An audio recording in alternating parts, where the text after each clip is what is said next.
Morning students. Last class में हम study कर रहे थे image formation by concave mirror. जब भी हम इमेज फॉर्मेशन की बात करेंगे तो हमने स्टडी किया था कि हमें क्या बनाना है, एक ऑब्जेक्ट हमें दिया हुआ है, इस ऑब्जेक्ट के हमें क्या बनाना है, एक इमेज बनाना है।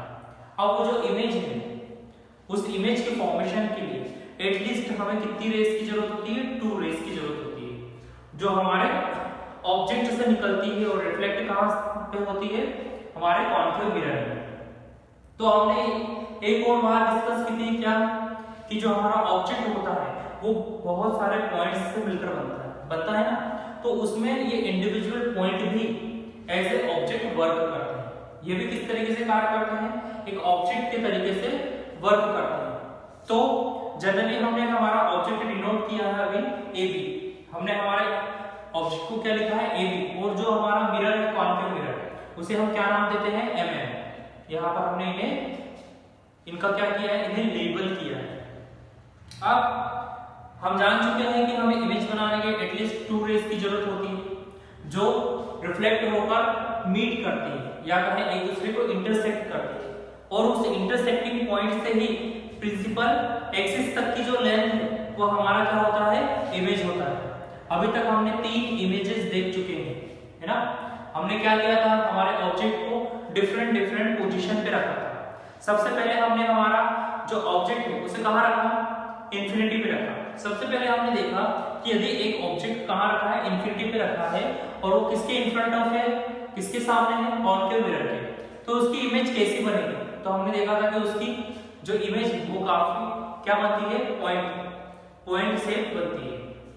दूसरा हमने देखा कि जब हमारा ऑब्जेक्ट कहां रखा हुआ है, beyond C, centre of curvature के परे रखा है ना, बियॉन्ड सेंटर ऑफ कर्वेचर रखा है, तो उसका जो इमेज है वो कैसा बना था, काफी छोटा बना था। फिर हमने हमारे ऑब्जेक्ट को कहां रखा, एट सी, कहां रखा हमने, सेंटर ऑफ कर्वेचर पे रखा, सेंटर ऑफ कर्वेचर पे रखा। फिर हमें इमेज किस प्रकार मिला वो हम देख चुके हैं।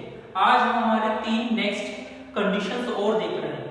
इन 3 पोजीशन पे हम और हमारे ऑब्जेक्ट को रखेंगे और इनके इमेजेस के बारे में स्टडी करेंगे कि ये इमेजेस कैसे बन रहे हैं, ठीक है। तो देखते हैं हमारी 4th कंडीशन डी। आप देख सकते हैं हमारी कौन सी कंडीशन चल रही है, 4th कंडीशन चल रही है। अब यहाँ पर क्या है, हमने हमारे ऑब्जेक्ट को C और F के बीच में रखा। हमने कहा रखा है हमारे ऑब्जेक्ट को सेंटर ऑफ कर्वेचर और फोकस के बीच में रखा है।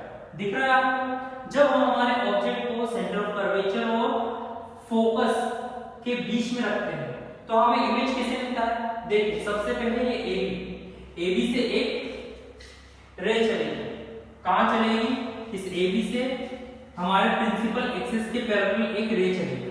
हमने देखा था कि जब भी कोई रे किसी ऑब्जेक्ट से प्रिंसिपल एक्सिस के पैरेलल चलती है ना, तो रिफ्लेक्ट कैसे होगी, फोकस से। वो किससे होकर जाती है, फोकस से होकर जाती है। तो पहली हमारी रे हो गई, अब हमें दूसरी रे चाहिए, हमारी दूसरी किरण चाहिए। तो अब जो हमारी जो दूसरी रे है वो कहां चलेगी, सेंटर ऑफ कर्वेचर की डायरेक्शन में, ठीक है। सेंटर ऑफ कर्वेचर की डायरेक्शन में चलेगी और उसी डायरेक्शन में रिफ्लेक्ट हो जाएगी, क्योंकि हमने देखा है कि कोई भी रे यदि कहां से जा रही है, सेंटर ऑफ कर्वेचर से पास हो रही है, तो वो रिफ्लेक्ट होकर वापस उसी डायरेक्शन में चली जाएगी। तो अब देखते हैं हम कि यहाँ पर क्या हुआ, पहले हमारे प्रिंसिपल एक्सिस के पैरेलल एक रे चली और कहां गई, फोकस से पास हुई, दूसरी हमारे सेंटर ऑफ कर्वेचर में रिफ्लेक्ट होकर गई। अब देखिए इन दोनों रेस का मीटिंग प्लेस कहां मिल रहा है, हमें यहाँ पर मिल रहा है, यहाँ पर मिल रहा है। तो ये हमारा ऑब्जेक्ट के इमेज का फर्स्ट पॉइंट मींस ये क्या है, A डैश है। हमने ऑब्जेक्ट को क्या लिया है, A भी लिया है, तो ये क्या कहलाएगा, A डैश कहलाएगा। अब देखिए जब हम इस पॉइंट को हमारे प्रिंसिपल एक्सिस से मिलाते हैं तो हमें दूसरा पॉइंट मिलता है, तो क्या कहलाएगा, B डैश। इस प्रकार जो हमें हमारा ऑब्जेक्ट है वो ठीक हमारे ऑब्जेक्ट से उल्टा और इंक्लार्ज मिलता है। मींस यदि हमारा object between C and F हो, सेंटर ऑफ कर्वेचर और फोकस के बीच में रखा हो, तो हमें जो इमेज मिलेगी वो कहां मिलेगी, beyond C, centre of curvature के परे। लेकिन ये क्या होगी, इनलार्ज होगी। ये जो इमेज होगी हमारे ऑब्जेक्ट से बड़ी होगी, लेकिन इसका नेचर कैसा होगा, रियल एंड इन्वर्टेड। ये क्या होगी, वास्तविक होगी लेकिन क्या होगी, ठीक उल्टी होगी। हमारी जो इमेज बनेगी ऑब्जेक्ट की वो ठीक उल्टी बनेगी। अब हमारे नेक्स्ट कंडीशन पे आते हैं, हमारी फिफ्थ कंडीशन। फिफ्थ कंडीशन में हमने क्या किया है, जो हमारा ऑब्जेक्ट है उसे हमने रखा है फोकस पर। अब हम हमारे ऑब्जेक्ट को कहां लेके आए हैं, फोकस पे लेके आए हैं। अब देखिए फिर से हमें हमारे ऑब्जेक्ट की इमेज बनाने के लिए एटलीस्ट 2 रेज चाहिए ना। तो पहली रे देखो, ये हमारा ऑब्जेक्ट है AB से क्या चलेगी, पैरेलल चलेगी और कहां टकराएगी, इस कॉन्केव मिरर पे टकराएगी। लेकिन टकराने के बाद रिफ्लेक्ट होकर कहां से जाएगी, फोकस से। रिफ्लेक्ट होकर कहां जा रही है, फोकस से पास हो रही है। अब जो सेकंड हमारी रे है वो कहां से चलेगी, सेंटर ऑफ कर्वेचर से जाएगी और सेंटर ऑफ कर्वेचर से वापस रिफ्लेक्ट हो जाएगी। हो रही है, सेंटर ऑफ कर्वेचर से जा रही है, आगे बढ़ रही है और रिफ्लेक्ट हो रही है। अब देखिए यहां पर कोई भी हमें इंटरसेक्टिंग पॉइंट नहीं मिल रहा है। यहां पर हमारे इमेज को बनाने के लिए कोई भी इंटरसेक्टिंग पॉइंट नहीं मिल रहा है। इसका मतलब कि यदि हम इन रिफ्लेक्टेड रे को जितना भी आगे बढ़ाते जाएंगे, ये इसके एक दूसरे के पैरेलल आगे बढ़ती जाएगी, कहीं पर भी इंटरसेक्ट नहीं होगी। इसलिए जो हमारा ऑब्जेक्ट का इमेज है वो कहां बनेगा, इंफिनिटी पे।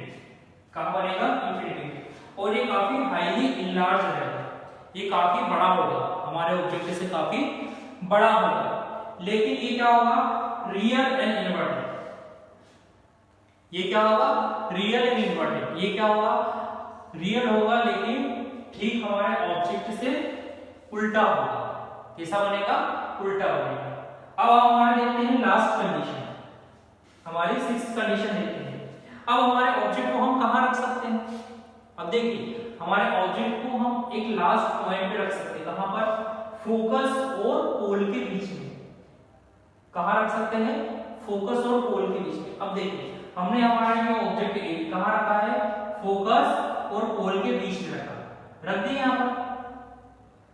अब हमें इमेज बनाने के लिए कम से कम 2 रेज की जरूरत है, ठीक है।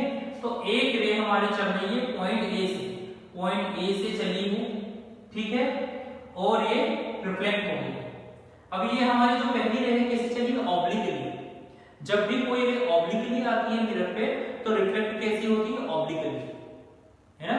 कभी भी कोई रे यदि मिरर पे ऑब्लिकली आएगी तो रिफ्लेक्ट कैसी होगी, ऑब्लिकली होगी।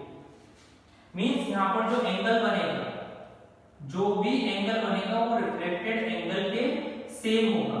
मींस थीटा की वैल्यू क्या होगी, सेम होगी। अब हमारी दूसरी रे देखते हैं, दूसरी रे कहां से होगी, इसी पॉइंट ए से चलेगी, मिरर से टकराएगी, लेकिन रिफ्लेक्ट कैसे होगी, सेंटर ऑफ कर्वेचर से पास हो जाएगी।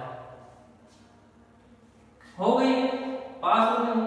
अब देखिए यहां पर तो कोई हमारी जो रेज वो मिलेगी नहीं, तो अब हम क्या करते हैं, हमारी रेज को हम कहां करते हैं, पीछे की ओर बढ़ाते हैं, हमारे मिरर के पीछे साइड हम बढ़ाते हैं। तो देखिए ये पहली वाली रे है, इसको हमने पीछे बढ़ाया, ये बढ़ाया, और यहां से भी हमने पीछे साइड बढ़ाया। तो यहां पर देखिए हमें पॉइंट मिल रहा है। इस पॉइंट को हम नाम देते हैं ए डैश, और ये ए डैश पॉइंट जहां पर मीट करता है हमारे प्रिंसिपल एक्सिस पे उसे हम पॉइंट नाम देते हैं बी डैश। मींस क्या हो गया है, ए डैश और बी डैश, हमें 2 पॉइंट मिले। मींस यहां पर हमारा ऑब्जेक्ट का इमेज बन गया है। अब यहां पर क्या होगा, हम इसको स्टडी करें तो अब हमारा जो ऑब्जेक्ट है इसके बीच में रखा है, फोकस और पोल के बीच में रखा है। कहां रखा है, फोकस और पोल के बीच में रखा है। तो जो हमारा इमेज है कहां बन रहा है, बिहाइंड द मिरर, मिरर के पीछे बन रहा है। देखिए कभी भी कोई भी इमेज यदि मिरर के सामने बनता है तो वो क्या होता है, रियल होता है। कोई भी इमेज यदि मिरर के सामने बनता है तो रियल होता है और इन्वर्टेड होता है। मींस क्या होगा, उल्टा होगा लेकिन वास्तविक होगा।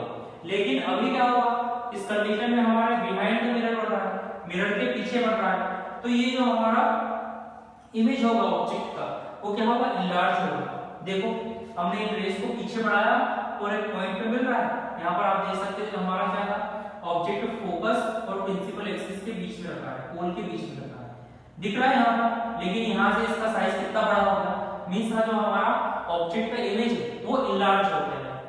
लेकिन ये कैसा होता है, वर्चुअल एंड इरेक्ट होता है।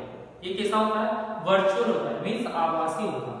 हमें ऐसा लगेगा कि यहाँ पर हमारे ऑब्जेक्ट का इमेज बन रहा है, लेकिन वो वास्तविक नहीं होगा, वो क्या होगा, आभासी होगा। एंड इट आभासी प्रतिबिंब होगा। तो आज हमने कॉन्केव मिरर की 6 पोजीशन पर ऑब्जेक्ट को रख के इमेजेस के फॉर्मेशन को देख चुके हैं। नेक्स्ट क्लास में हम स्टडी करेंगे अबाउट कॉन्वेक्स मिरर। हम देखेंगे कॉन्वेक्स मिरर में इमेज का फॉर्मेशन किस प्रकार से होता है।